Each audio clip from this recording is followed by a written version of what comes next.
All right, everybody. Thanks so much for joining and logging on today. Today we have Laura Polk. So she's a senior program manager and a professor at Arizona State University. She teaches organizational leadership. She's got about 10 plus years experience working in leadership, specializes in organizational leadership, succession planning, small business management, manufacturing, and aerospace and defense. So I'll let her kind of take it over. Give me just a second, and you can ask her any questions you have. And then keep in mind, you're welcome to connect with her on LinkedIn. We love our speakers because they're always willing to help us and chat with us later and answer any questions that we have. Awesome. Well, thank you for the introduction. As you get that pulled up, I just want to say thank you very much, Marissa, and thank you to Rachel as well for hosting the group and for keeping the conversation going. A lot of times this is the start of a conversation, and I think a lot of people like to have someone to talk to or reach out to on the other side of things. And when you're a student and you're working full time and you have a family or you're traveling or you're constantly moving, it's hard to do that. So this is awesome, and I think it's great what you're doing for this group. So thank you. This is great. As Marissa already said, I'm Laura Polk, and I work full time right now for the Office of Ed Plus through Arizona State University. In addition to that, I teach organizational leadership and management courses through different colleges, depending on where you are. So wonderful that everyone here, I think, is at least a student at Arizona State University. And even better, you're a student with WP Carey. So that speaks very highly to your caliber and your intelligence. So kudos to you. So today I just thought, since we're doing this and we're talking about lots of different things, I thought I would talk about leadership and the direction of leadership, as it were. The nice thing about leadership is it's channel agnostic. So to you, whatever you're doing today, whatever you want to do tomorrow, there are some things just in different industries that are changing that I thought I could share. I think a lot of you probably are looking to either get a different job, or maybe you're just looking to do something different in your current job or things of that nature. So I thought that might help. I created a few slides, but by no means is this meant to be me teaching you 100%. So hopefully if you have questions or if you want to have more of a dialogue, let me know as we go through. And then I think afterwards it would be kind of fun to do questions, anything you'd like to do. And then I know people are from everywhere, so it's nice to know where you're from. We can talk about that too. All right, so let me see if I can do this. I don't think I'm sharing my screen right now. Let's see. Maybe if I hit the share button, will that work? All right, there we are. Okay.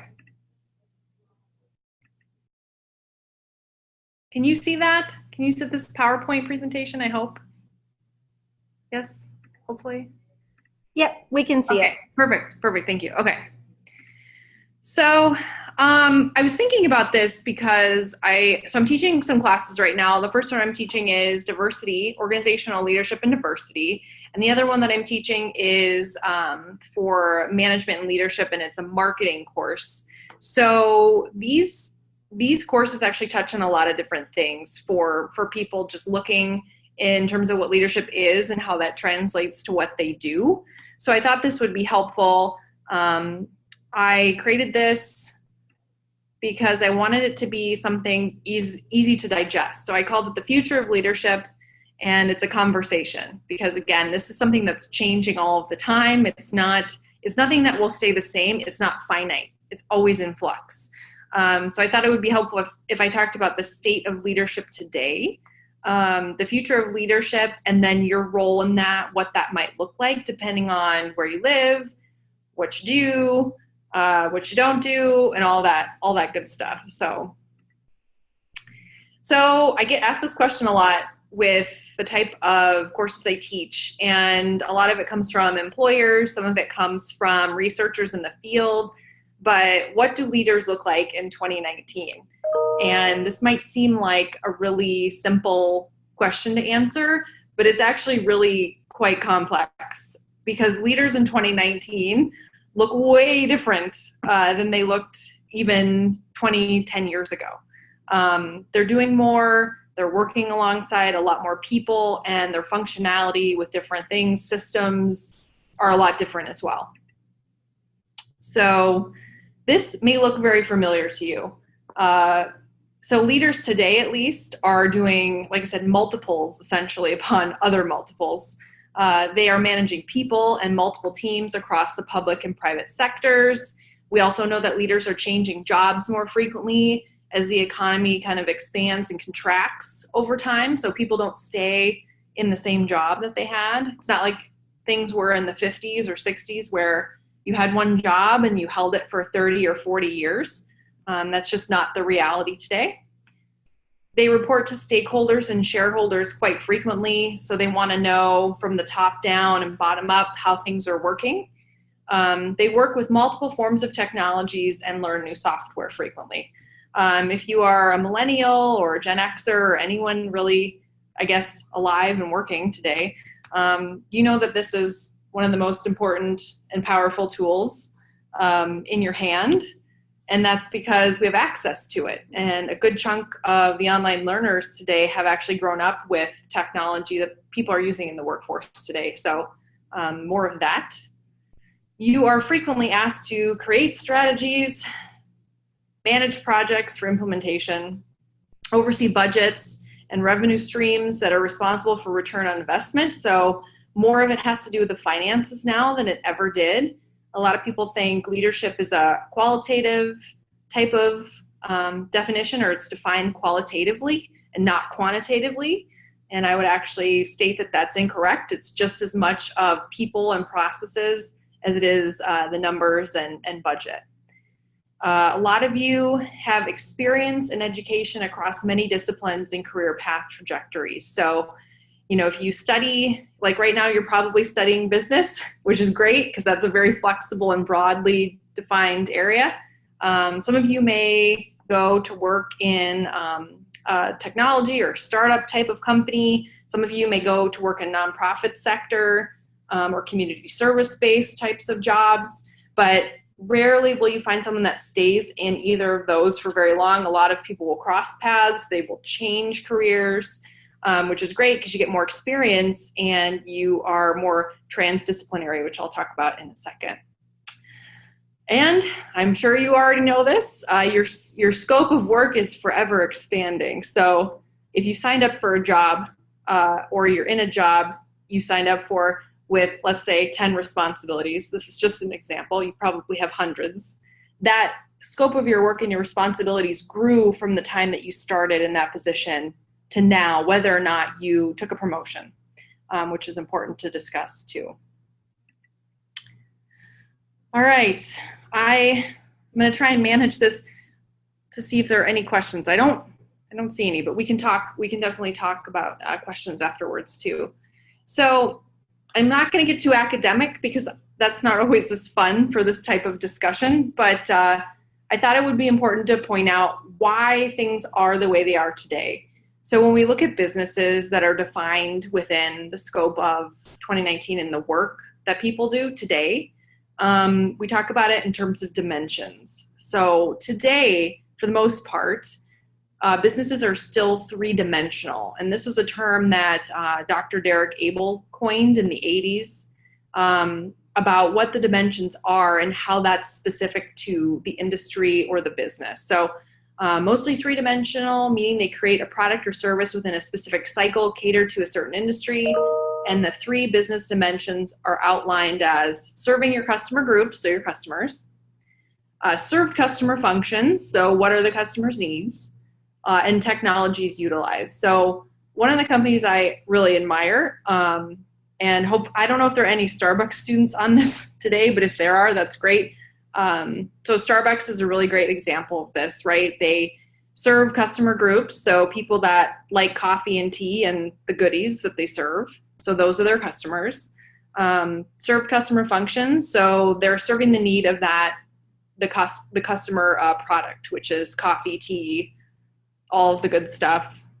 And so, I'm getting a blinking light. Chat. Yep. Okay, good. So we have someone here who worked at Starbucks till recently. That's great. So you identify, at least then, with this example, right? You have your customer base, you have the customer need, and technologies utilized. So I know recently Starbucks implemented a new software system at the stores. This was a recent upgrade, I think, within the last year, and it was supposed to be better. I don't know if it was. I don't work there. I hope it was. But then they also have a really great function for ordering, like an ordering application, so an app, which is pretty cool, I think. So you don't just have to walk in the store now. You can actually order your beverages and then pick them up, and you've already paid for it, which is wild. Your money's already gone before you knew you spent it. So yes, the mobile orders are pretty helpful. And so what we're finding is right now, businesses are still, for the most part, three-dimensional, but that's changing. Product definitions are changing too. So whereas you can clearly define now and in the past what a product was. So like this is a pair of sunglasses, and this is some marketing too. If this pair of sunglasses, this is my product, right? Up until the last 5 years, I'd say, or even like 2 years, this was still the product. Now me as a consumer buying this product, the product is no longer just these glasses. It's my experience of wearing these glasses that has become the product. My experience is now the product. And the same with Starbucks. So it's a little broad. I hope I didn't lose everyone. Okay. So when you think about, sorry about that. When you think about business and how leadership is going to change in support of business and nonprofit, I don't want to leave out the nonprofit sector because they do a lot of really great work in our communities too. Different changes in the industry are going to start to add multi-dimensions to that. So while I don't have a specific number, we're definitely at the point now where we're outgrowing three-dimensional businesses. And I'll talk about that in a minute because it's going to change fundamentally what leaders do on a day-to-day basis. So some of that includes the integration of artificial intelligence, also known as AI, virtual reality or VR, and artificial reality, also known as AR. I think I was on a shoe website a few weeks ago, and a little chat box popped up, and it says, "Hi, I'm so-and-so. How can I help you?" And so this is a stat that I'm sure you're experiencing with wherever you shop. Excuse me. So chatbots are going to end up taking over more of that frontline service work to the tune of around 85%, really in just the next year. So if you think about that, we're already there. It's 2019. So pretty soon, anywhere you're looking to purchase an experience or good or service, you're going to start to feel that and experience that on the front end. So as a customer, you're going to feel it. If you're working in an industry that gives a product or service, you're going to see that implemented into whichever company that you work for. And then on the flip side of that, we have artificial intelligence. That's expected to become a almost $200 billion industry by 2025, so maybe in 6 years. So you may have experienced this again with different things that you already purchased. We have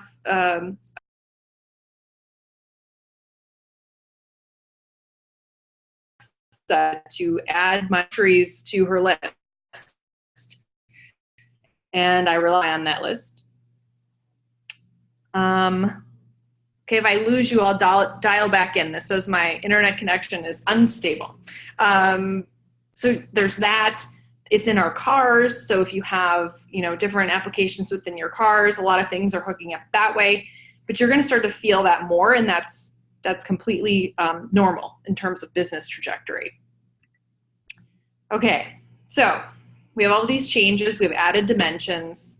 How are we going to change as leaders, and what will that mean for us, at least within the future of business? And it doesn't necessarily just have to do with business. It might just be whatever line of work that you are in.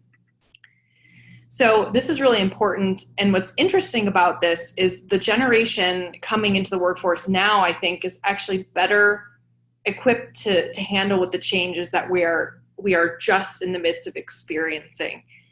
And by that, I mean creativity and flexibility are really going to be those most sought out characteristics and skills. So if you are in the midst of putting together a resume, or you're in a job interview, or you're trying to get an internship, these are things that I'd strongly recommend that you talk about and you bring up, because when those changes happen, because they're so new, there's nothing that's concrete in place for someone to go in and say, here's the outline for you, here's the blueprint. You're going to have to come in and creatively structure or scaffold something around that as a leader, and you're going to have to be flexible with how people interact with whatever you're proposing. You're going to have to change directions. You're going to have to work with people that have different ideas. You're probably already doing this now, but it's going to be something that is going to be coming to the forefront even more so. So, a lot of people like to play games on their phones. Trying to remember the one with all the fruit. That's such a bad description. Oh, I'm sorry, I missed this. If we wanted to learn more about the ABLE model, is there a good book place you can refer us to? Or can we get suggestions later that we can send out to members? Yes, we can. I can absolutely get you a list of books. You can look in this PowerPoint too, and I've tried to leave a few good references, but I will make sure you have a book list. Okay, so creativity and flexibility. Candy Crush, that's the name of the game. Thank you, brain. Candy Crush is something it's teaching you problem solving skills. If you grew up in a gaming generation, or if you played video games, if you didn't and you grew up in card games or board games, great ways to flex your creativity and flexibility skills, teaches you strategic problem solving. So something to bring up, like I said, if you're looking to add to what you already do or bring to the table, those are two really great characteristics that are going to be more sought out for in the next, basically now and moving forward. Okay.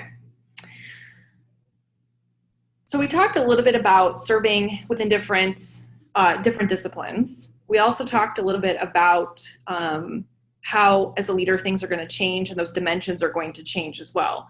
So in the future now and moving forward, leaders are going to serve transdisciplinary teams.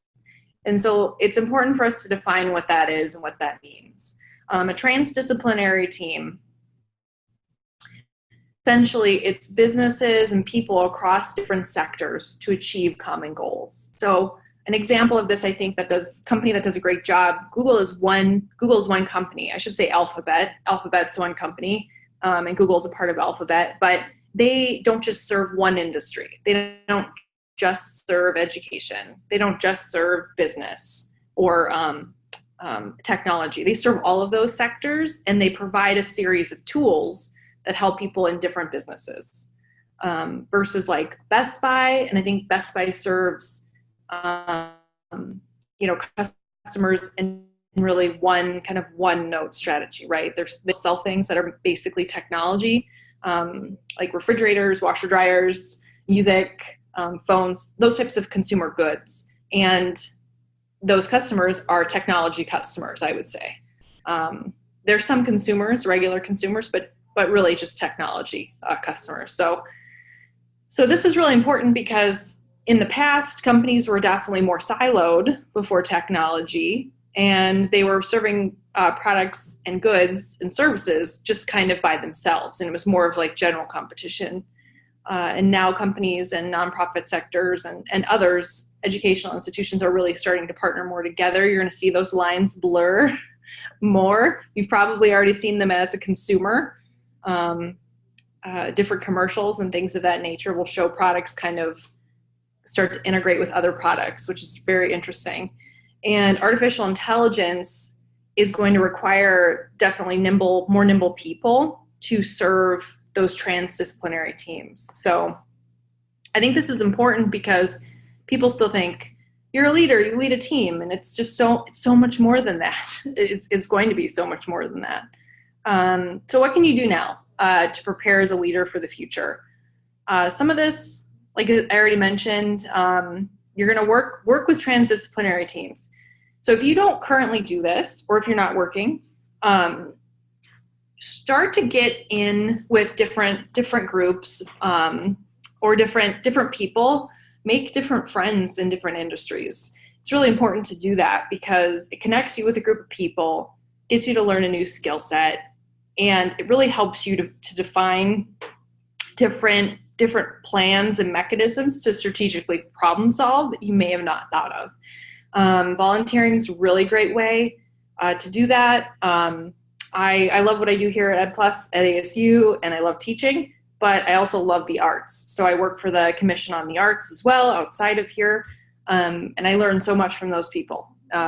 They actually teach me a lot about what they do. This is really important. If you haven't looked to gain a mentor or someone outside of your discipline, so if you're in business or if you're in, you're pursuing like languages, that's really important. But if you have no mentors outside of your discipline, you're cutting yourself off at the knees. let that be the official wording to you. Because of the way things are moving in the general world and the way that technology is integrating so deeply into every sector, you really have to be open to looking at different opportunities in different areas and taking your area of expertise with you, kind of wherever you go. And so the best way to do that is gaining a mentor outside of your discipline. Meet with them if you can, ask questions, learn from them. If you have mentors or if you have the time, I know time is always a big factor with this. Mentor someone outside of your discipline. So if you work in business and you have a passion for the arts, or if you have a passion for languages, or if you have a passion for something, even if it's just developing a friendship outside of that, it's really important because you'll start to learn how different trends are impacting other areas and how that's going to impact whatever area of scope that you're responsible for. Again, this goes back to time. Create a product or service that serves across different industries. Share with your mentors and gain feedback. So a lot of people, have side hustles or side gigs, as I think they're called. I hope that really dates me. And that's important because you can kind of test out your ideas in a smaller market and get really good feedback before maybe going really big with your idea.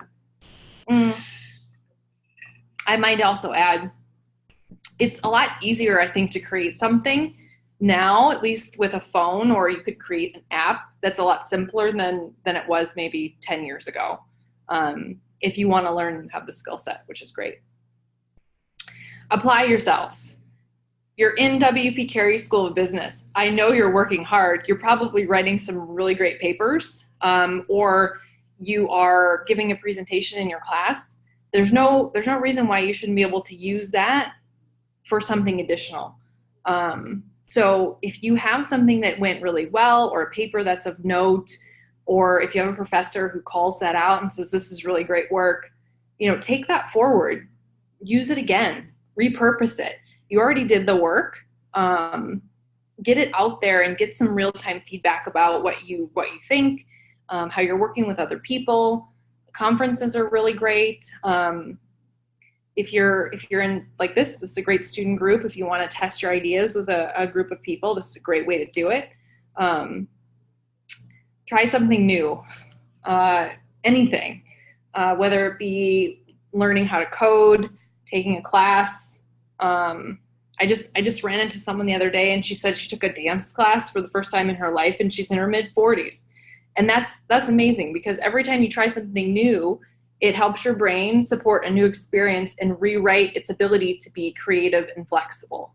And since those are the characteristics I think that are really going to help move us forward in terms of leaders, those are great things to practice. And there's no reason why it shouldn't be fun, especially when you're working so hard. I know you're probably working multiple jobs as well.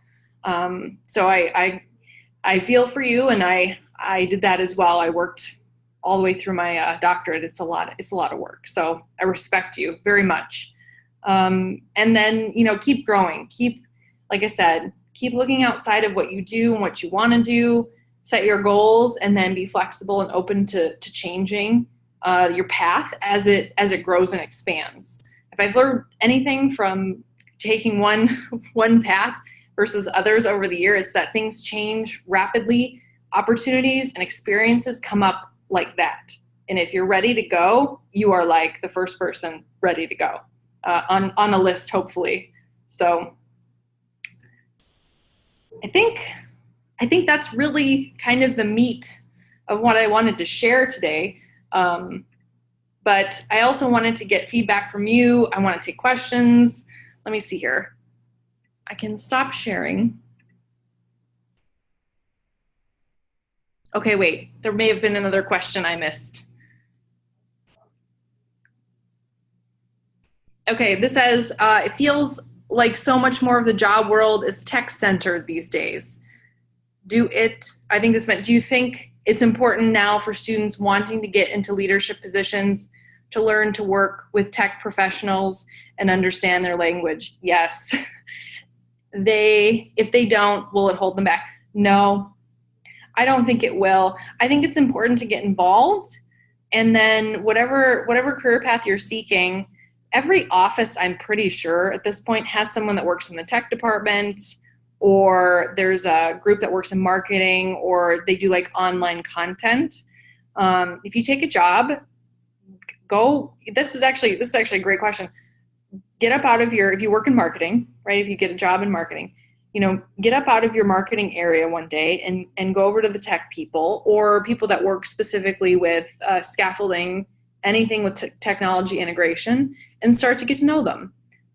If you don't work with them on specific projects, develop a relationship outside of what you do to help you learn and grow, and you'll also learn the language along the way. Because you don't have to be a specialist in that field, but it helps to know people and the work that they do and how it impacts your work. So that is a great question. That is a really good question. No, it's okay. Typos are allowed. So I'm just going to jump in, sorry. You're talking about tech and things like that, and on the OBSA's website, we have a free stuff page on it now. So guys, this is a great opportunity if you want to learn that stuff. AWS gives you a free account with videos to learn how to use their systems. Tableau as well. You can get a free year, I think. So I just want to kind of throw that out as we're talking about tech options, that might be a good solution for people to do, and it's free. That's great. Yes. Anything you can do for free, any subscription you can get, I think on the whole, and I could be wrong, but a lot of things come with a 30-day trial now. I think Tableau does. Jira and or Trello are project management softwares. You can always try those. Google actually has a really great few. One of them is called Kanbanchi, which is like a project cards. It's more visual, so it helps you manage your projects and your scope of work in a more visual way, which is, I think, more fun. I'm a visual person, so visual learner, so that helps me. Excel spreadsheets are really challenging for me, but I've learned better ways to use them and work with them, especially since a lot of people rely on them day to day. What else? You can ask me about this stuff, or you can ask me about any other things. This is a really good group. Ah, yes, publishing papers. I always wanted to have something published, but it's really interesting that you talked about publishing papers. I've always wanted to have something published, but I don't really know how to even start that. Do you have a suggestion to start? Yes, great question.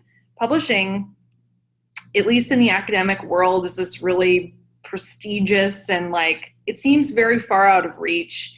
It is not. I will tell you, it is a lot of work if you're looking to go that route. But just to start and get your feet wet in publishing, if you're really passionate about certain areas, I would seek out people in that area or in those areas and then reach out to them. One of the best things you can do, though, is if you get a really great grade on a paper or a presentation, or if a faculty approaches you and says, you really have a good handle on this material, or you're really acing this work or something to that, I would ask them, would you ever consider me helping you write an article or taking part in a study or supporting your work in a journal? Some journals, professional journals, have different peer review committees that you can sit on. So maybe you don't really want to write right away. You just want to see what it's like. Some places where you can publish, so journals and otherwise, are more competitive. So the more you write, the harder it gets to get into really challenging journals. So, for example, the Harvard Business Review, that's a really top tier journal. It's really hard, but it doesn't take a lot to start building your publishing, like whenever you want to write about something. So I think I started with one of my faculty mentors. I started writing with her right after my dissertation. And we worked together on a journal. It's a good way to get a soft entry into like a publishing arena. So if you have someone that is doing work or is just passionate about the things that you do, it's helpful to have writers. I don't want to put a plug in, but I'm always looking for people that want to collaborate and that want to write. It's interesting because the more people that you partner with, the larger your network grows. And so there's more opportunities. And at least if you know someone, even if they don't have anything for you to help contribute on, they might know someone else. That's very frequent in any of the communities where you want to write and publish. You'll say, I'm really passionate about XYZ. And that person may say, well, that's really not my area, but this person does a lot of work in there. And then it's a nice way to introduce. And then just start. Take a paper, research whatever you wrote, and if it's really good, and like I said, you guys are in WP Carey, so you're smart. You probably have a lot more collateral in terms of what you could use for publishing than you even realize. Just start looking up. I'm sure WP Carey, I know ASU has different resources through the library. I know that WP Carey probably has some in-house publishing or recommended publishers that they have partners through as well. So I would do that because, like I said, you're already doing the work. So use it and then get your work out there. Apply to conferences, especially as students, because there's scholarships, and a lot of times if you're going to present, even if it's just for an hour, they'll foot the bill. And then different groups like this is a great organization. Organizations have different opportunities to publish with whatever they're doing. But yeah, get it out there. Like I said, you're already doing the work, so get credit and get your ideas out there. It's important. That's a good question. What else?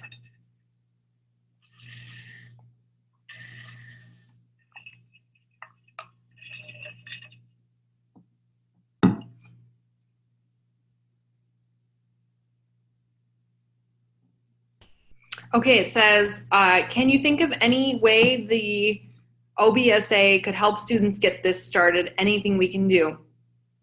I presume you're asking how this organization would get a journal started, I think? Yes, okay, good. So as far as I know, you would need I believe a full-time or a tenured faculty within WP Carey School of Business to support the journal. So you need like you need a proposal of the journal and what it would be. So if it aligns, for example, with your mission or what you're trying to do with this group, you could very easily create a yearly journal out of it, or something that comes with this, and then the faculty would be able to help support you in that. In terms of the specifics processes, I'm not actually sure how you go about establishing a journal, but if you have faculty that you trust within WP Carey, I would ask them, especially if they're willing to support you, because that opens up a whole other realm of possibility in terms of publishing, support, and by support I mean different resources, like funding. Other faculty could offer to be peer reviewers and editors. So it would be really interesting, I think, to ask them. I would ask. Which faculty do you, I guess, admire? Which courses have you really enjoyed? That might help kind of define your scope of how you would approach the journal. That's a great idea. Again, you're already doing the work.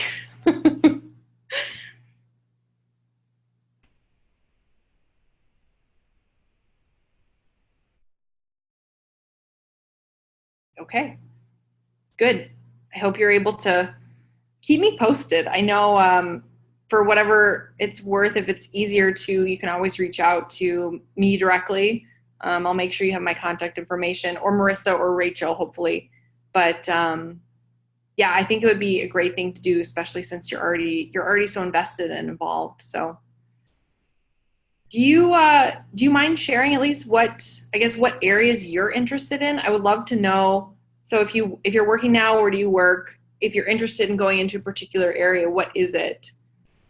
People are doing all sorts of different things now.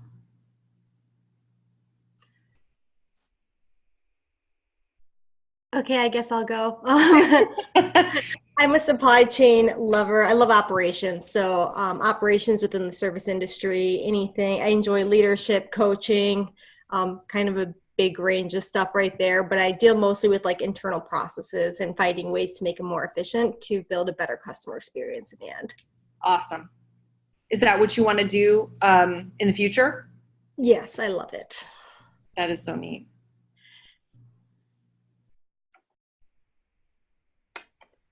Ooh, I love this. It says I'm a full-time student right now, but when I graduate, I want to work in human resources or management for the local government.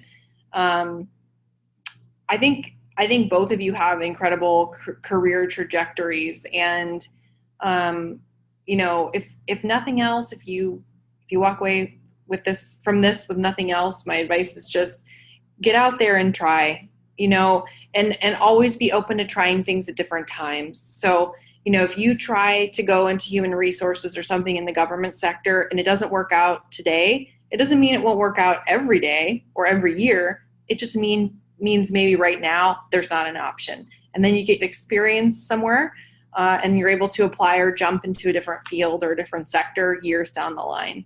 But there are some really great jobs right now turning over in the government as well. I know at the state and local levels, infrastructure is changing, technology integration is changing, personnel is changing. I mean, I'm sure if you read the news, you know that things are changing all the time. And so people are impacting those changes as well.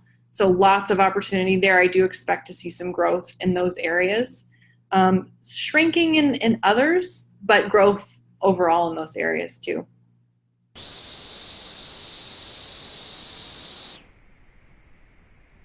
Okay, this says, I want to work in project management or corporate learning and development.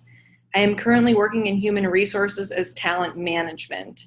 I just started assisting in my first reorg design or my first org redesign today. That's cool. It's an interesting thing, I think, right now with organizational design. You'll notice too, whatever sector you're in, every few years you're going to have organizations will do a reorganization, or they call it a reorg, or they'll have to design completely new areas of your organization because they either didn't exist or you don't have the support, the infrastructure in place to get the work done. So that is really cool. So you're working with people, right? Lots of people, maybe changing their structures and leadership and management. And then the process side of it, so project management, which is a lot of sometimes more tech heavy than others. So there's lots of different types of project managers too. There's technical project managers that work in construction, and then project managers that work kind of in like a general project management area. That is super interesting. I want to ask, is there anything that's come up where it's like brand new, you've never seen it before?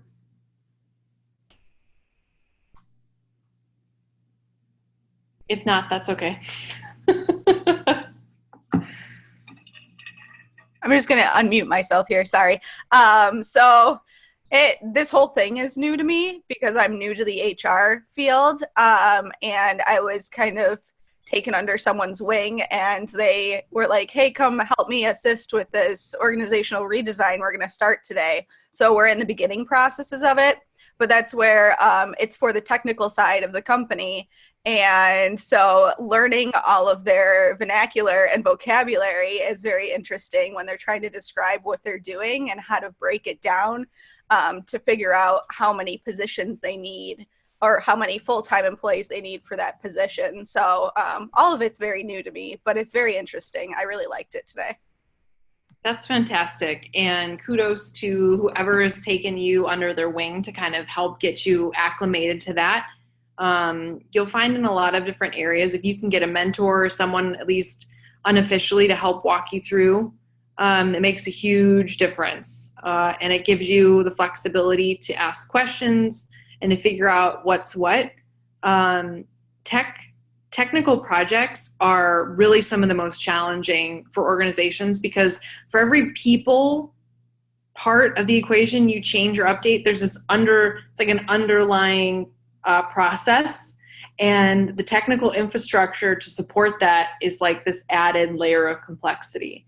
So I know within our project management team here, we have not just project managers, but also technical project managers to help handle all of that. Because like I said, anything that changes and the vernacular, it's oftentimes like drinking from the fire hose. You just sit there and you're like, okay, so this system links to that system, but we have to build this patch here. And then, I mean, there's so much that goes into it. And some people lead really well too through change, and some people struggle with that, and some people lead very well with technical projects, and some people don't too. So I'm guessing you'll see some push and pull there as the projects move forward. That is really interesting. I'm trying to think of what else.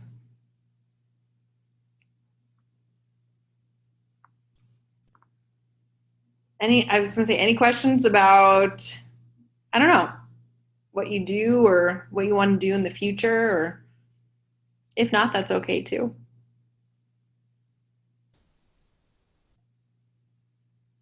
I know we had one person from California. We had another person from Phoenix. Where's everyone else from? Or at least who's on the phone? Yay, Seattle. Fabulous place. Wisconsin, wonderful. Do you think you'll stay? We have someone from LA. Do you think you're going to stay in those places, or do you plan to move as your, if opportunities come up? Okay, someone plans to move. Someone says, and I quote, "I'm going to die here." Open to moving. Okay.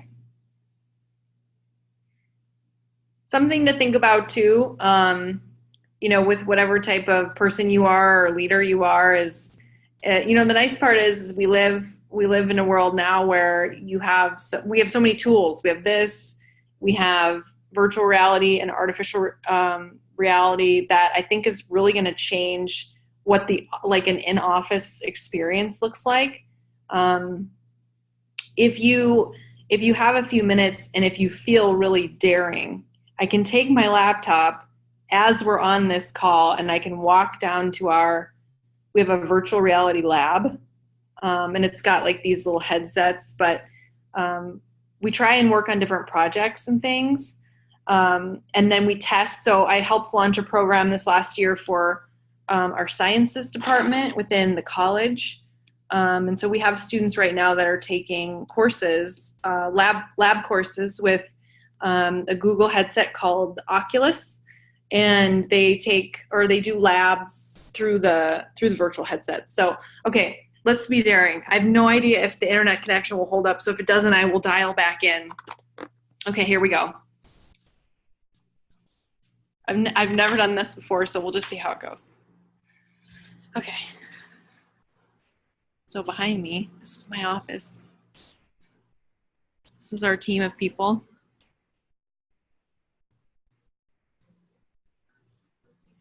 So think about this too. What if you could work and you had a job and then you had a robot to follow you around everywhere?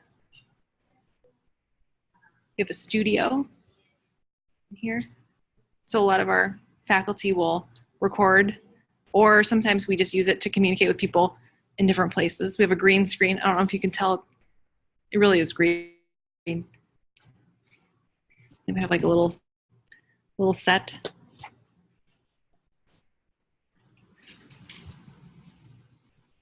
I'm gonna keep walking.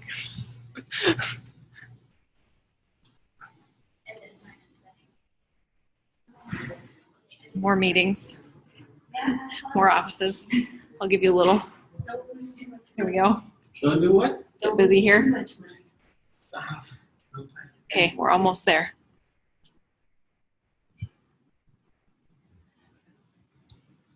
Okay, so I'm gonna try and give you the big. There it is. So we have like different things to test on. I have no idea if you can see this. I hope you can. So we have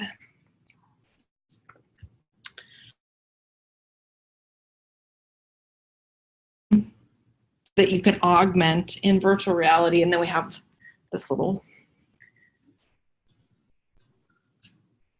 If you haven't tried this, I know they have these set up in different labs and in different spaces to try. I've seen them in airports. I've also seen them in the mall, and you can pay like $5 and put a headset on and play a game or something. Highly recommend it. It's really a unique experience. And then these are the lab kits. Apparently it's someone's birthday. There's a birthday hat. So it's pretty interesting.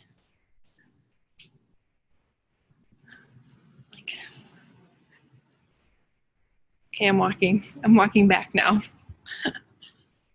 But they have a lot of these in the malls. I know they have one at our mall down the street. And it's a great way to try something in a space that's safe.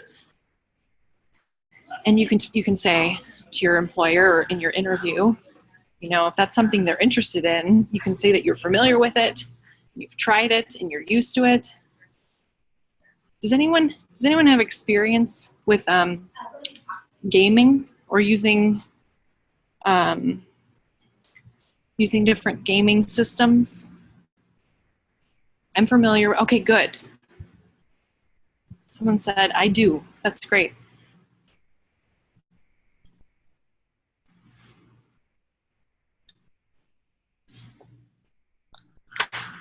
Oh, that's so cool. Someone said I had to learn about the technology, how it's made, how it's used in the retail industry, and what we think is going to happen in the future. Yes. So every industry in some way, shape, or form is probably going to use this. I say this, use virtual reality or something like that, or automation. There's different ways that people give products and services. Like I said, Starbucks does a job of using their mobile app so you can run your thing through and get your product. I'm trying to think of the name. It's a cupcake place. Sprinkles Cupcakes has locations. I think that's more of a West Coast chain. I don't know if they have that on the East Coast or Midwest, but you can go to a Sprinkles Cupcake place and you can stand in line to get your cupcake, right? Like at a traditional bakery. Or you can go around the side of the building and, you know, put your code in and your payment, and then there's this little, it's a based off manufacturing machinery, which I love. And this little clock comes out with a cupcake for you based on what you picked, which I think is interesting too. So Toyota has robotics at their plant in Japan. So if you go there, I haven't been, my mother has been, I'm very jealous.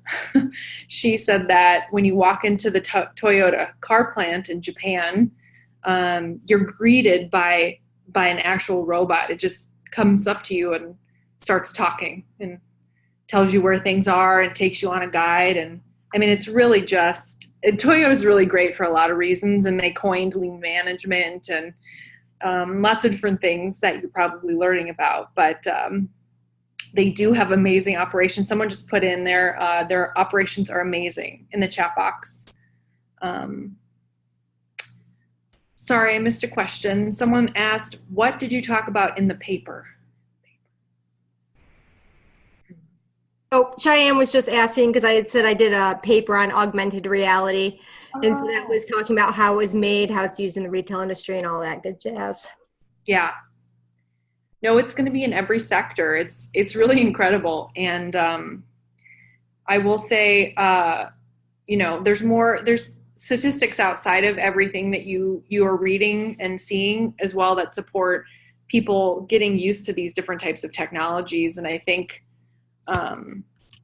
there's definitely some different stereotypes out there that maybe for females too, like they don't have experience with these things, or they've never worked with these things or had a gaming type of background. And I would actually say I think that's incorrect. And I think there are lots of females out there working in technology sectors in different ways, and they're really starting to impact that.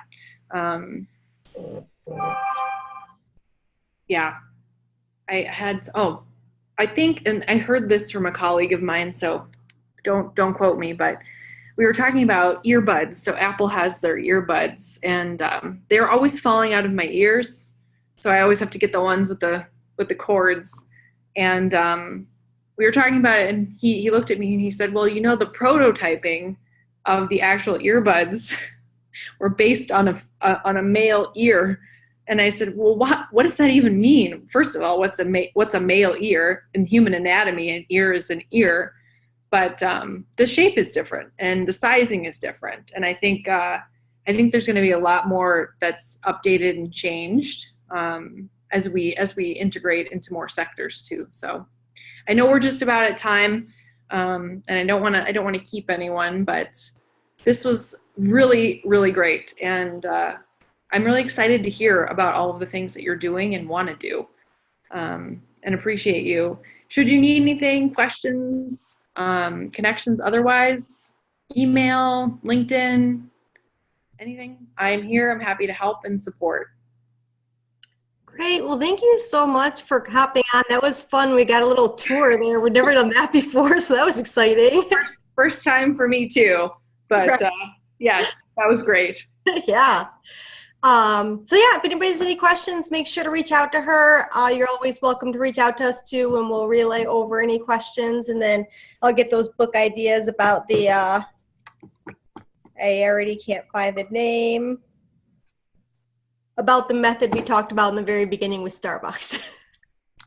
Yes. Oh, a bell model. Perfect. Yes. So we'll get that. We'll send it out when we send out the recording and all that other stuff. So one last time, does anybody have any last second questions? No? Okay. All right. Well, I'm going to end the recording. People are welcome to hop off. If you have anything you want to chat with her for a second off the recording, feel free to hang around. And if not, thanks for tuning in, guys. Have a great one. Thanks, everybody. Bye.